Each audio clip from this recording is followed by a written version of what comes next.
Dobrý den, já jsem Michael a děkuji, že se díváte na můj video. Já jsem dneska v Rakousku, tady je krásný kafe a Rakušáci typicky si mají strašně rádi si sednout do kafe a si povídat. Ale co je velice důležitý, že u toho taky jedí úžasný dorty. A zrovna dneska jsem si objednal taková specialita, jmenuje se to Punschkrapfen, co znamená punčový dort, ale oni to dělají opravdu absolutně úžasně. Já jdu to teď ochutnat. Tady vám ukážu. Hned cítíte ten punč tam, to úplně superový.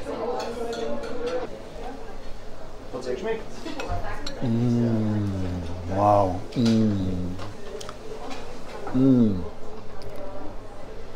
Úplně se to rozpouští v puse. Je to úplně superový. A co tam já mám rád? Že tam je cítit ten rum, jo, ten punč, úplně super. Tohle je takový superový dort, že já chci vám taky ukázat, jak se to může udělat u vás doma. Pojďte, jdem to připravit. Recept je velice jednoduchý, jako většina moje recepty. A zrovna jestli jste nikdy ještě nepekli, tak tohle je super recept s tím začít. Jenom jdete podle můj video krok za krokem a to se vám určitě podaří. Ten punčový dortík je udělaný z 3 vrstvy. Dole je korpus, nahoře je korpus a v půli je taková speciální směs, kterou my připravíme a je velice, velice dobrá. A pak ten celý dortík vezmeme a namočíme to do taková poleva a to je všechno. Pro ten korpus budeme potřebovat tyto ingredience.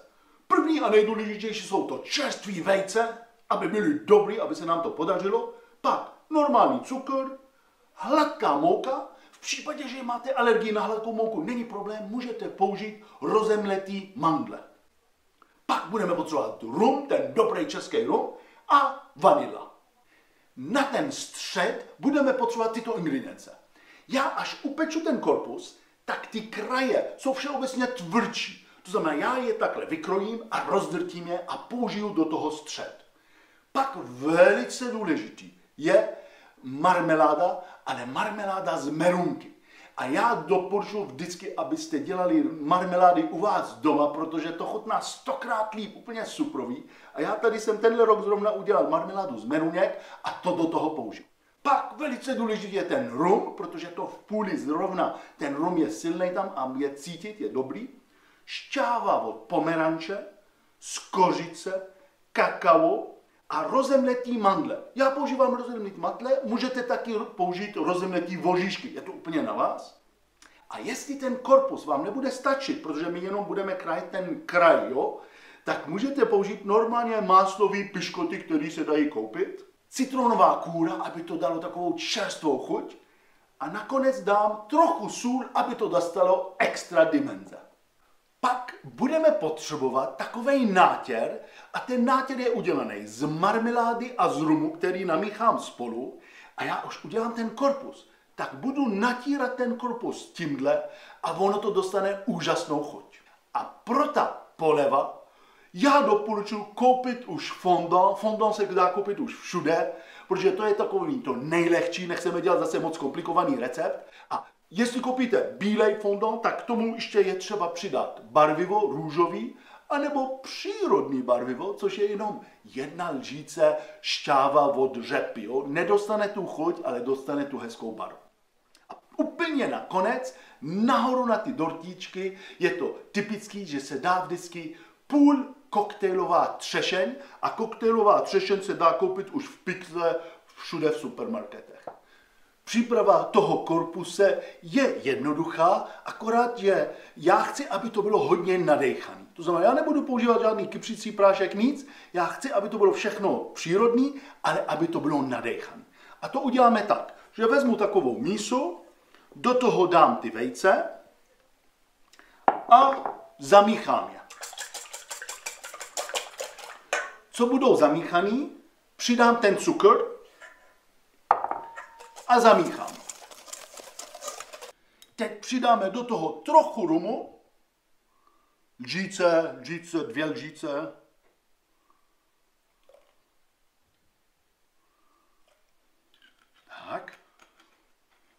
bude vonět velice dobře. Zase zamícháme. A přidám na to vanilku. Jakoukoliv chcete. Máte vanilkový cukr, dáte vanilkový cukr nebo extrakt. Já tady mám takový mlýnek na vanilku. Tak. A teď, co uděláme? Budeme tohle šlehat, ta směs, ale dáme to na bain-marie nebo vodní lázeň. Jo? To znamená, tady mám hrnec, v tím jsem trochu dal vody, počkám, až se to začne vařit, stlumím to na střed a teď buď to budu mixovat rukou, anebo, co já mám radši, používat elektrický mixér, protože je to lehčí. A budeme to takhle šlehat, ale pozor, ta směs nesmí se dostat víc než 50 stupňů, protože potom se nám ty vejce uvaří a to nechceme. A budeme to šlehat a ono se to krásně nafoukne a jak se to nafoukne, tak to vyndáme z toho ohně.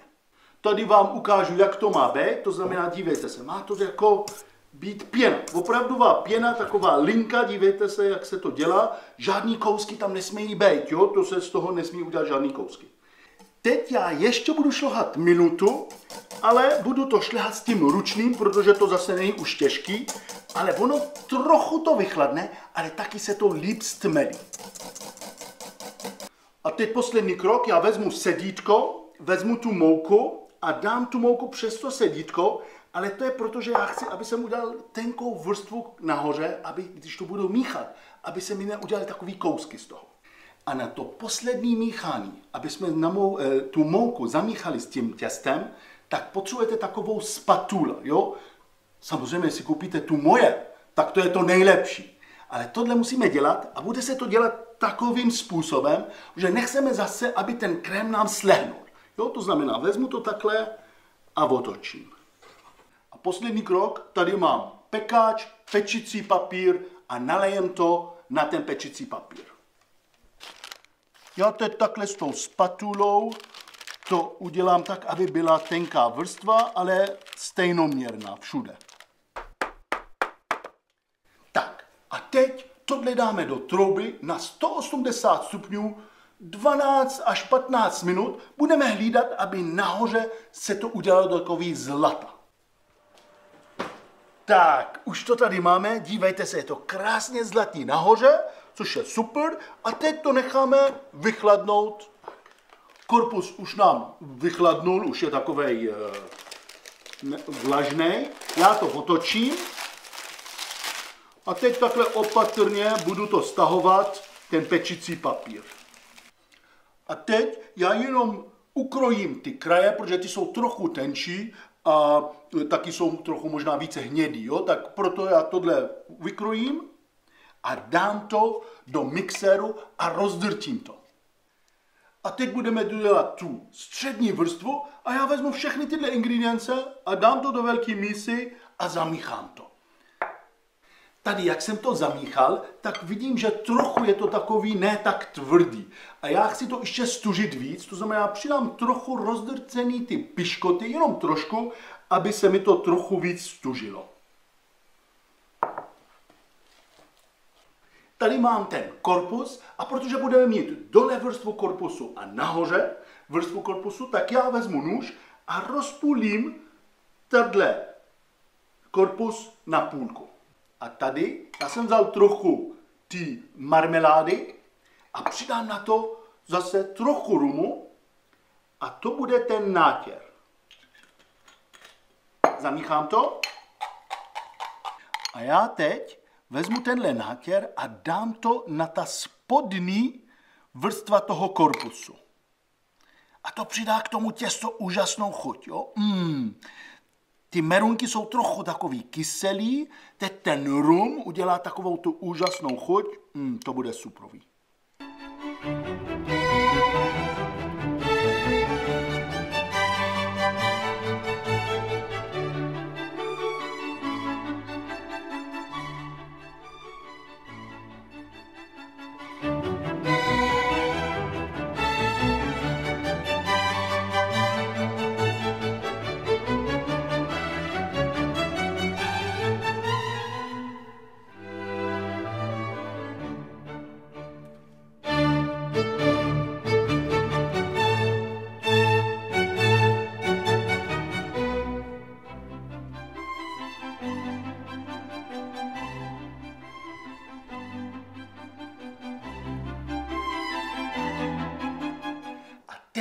Jsme v poslední fázi a to je to ukončení a máme tedy dvě možnosti. Buď taková ta lehká možnost je koupit hotový fondant, dokonce i to prodávají už barevný, růžový, má to být růžový, to je ta tradice, a to takhle rozválcujeme.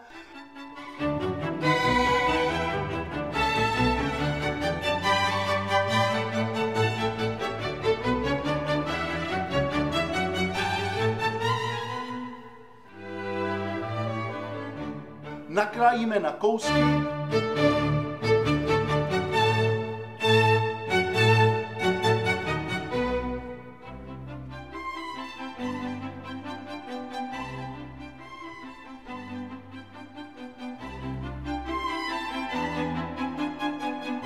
A obalíme každý ten dortíček samostatně. Et voilà, tady to máme s fondant.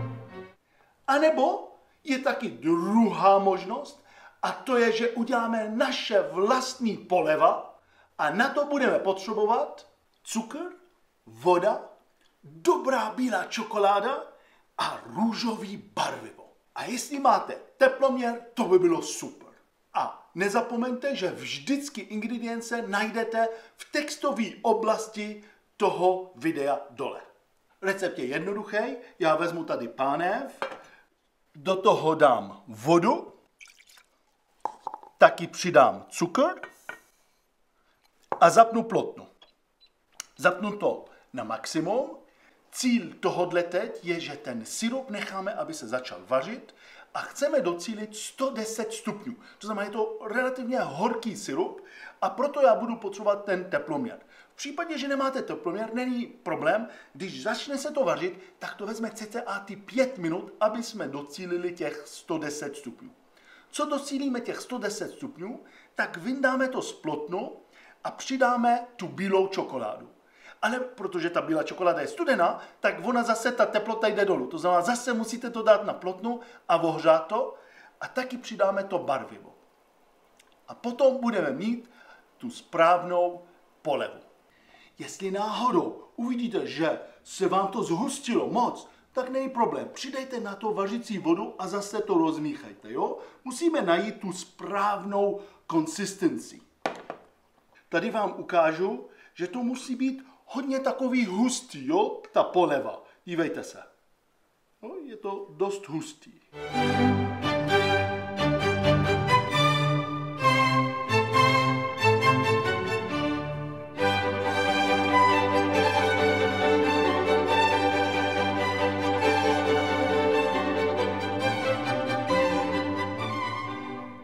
Já vždycky dám pod tu mříž pečicí papír, protože ta poleva, co spadne, tak ona spadne na ten pečicí papír a já co udělám? Já zase to takhle seberu a vrátím to do té pánve a zase znovu to roztaju, abych sem takhle znovu musel to jako polejt znovu s tou polevou.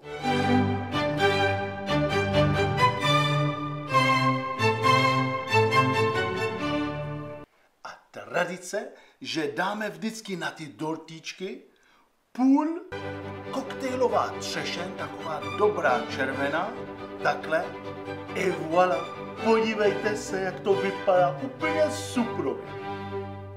V tomto videu jsem vám ukázal krok za krokem, jak můžete udělat tuhle úžasnou dobrotu a teď je na vás, abyste to zkusili u vás doma. Nezapomeňte, až to uděláte, vyfoťte to, pošlete mi to mi udělá vždycky velkou radost. Já teď se musím s vámi rozloučit, protože já se na tohle strašně těším, celou dobu chci to ochutnat a já vás zase uvidím příští týden. Hezký víkend!